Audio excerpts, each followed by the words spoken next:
that's a good thing. And everything you hear on the news talks about, it's a seller's market. There's not a lot of inventory out there, values are going up. I think that's good, I hope that continues.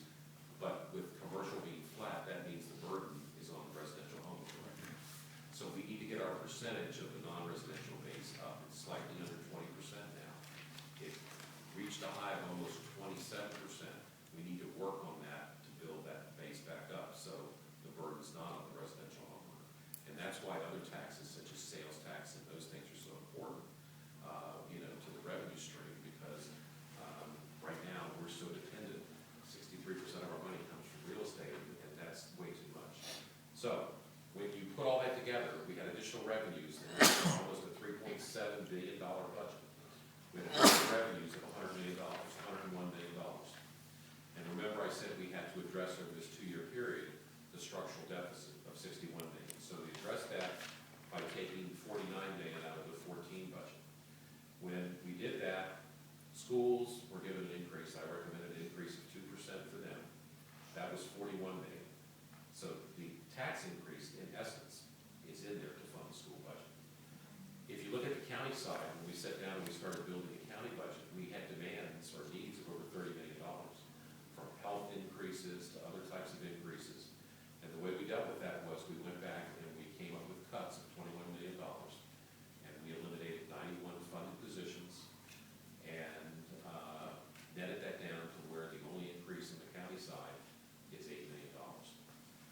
Even with that, with those adjustments, the board has a balance right now, about $2.4 million.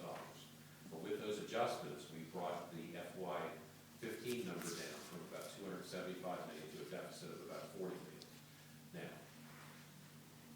somebody says, well, you still have a deficit. Well, it's about 1.1% of the total general fund budget. And what I'm hoping for is that by the time we get to next year, we're going to start seeing some growth. Maybe sequestration will move forward. Maybe we'll be able to grow out of that. That's what I'm hoping right now. What I've done is, on the revenue side, we've lowered the real estate estimates. So while residential went up 3.5% this year, I'm only assuming a 2% increase next year. And I'm assuming that commercial's going to stay flat. And I'm assuming that, sales tax is going to be impacted and only going up about 2.5%. So I've lowered the estimates, assuming that that will be the impact of sequestration on the county economy. But that's just a guess right now.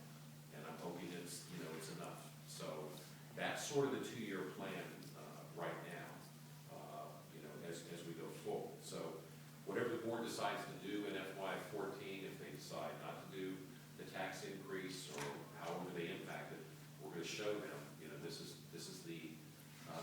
this is the reaction and what you're going to see in 15, so that they can make that decision at the same time. I think that if they had that in FY13, when they put that $61 million into recurring expenditures and realized the problem that they've got in 13, they might have done things differently. So, for example, one of the things we had to handle as part of that $30 million is the board gave employees a pay raise of 2.5%. Well, they did it in January. So the full year impact of that was another $12 million that I had to accommodate in this budget. So there were a lot of things we had no choice we had to do, but I think that we've reestablished a foundation going forward that I think is going to serve us well as we move forward. Okay, so let me see what else is interesting in here that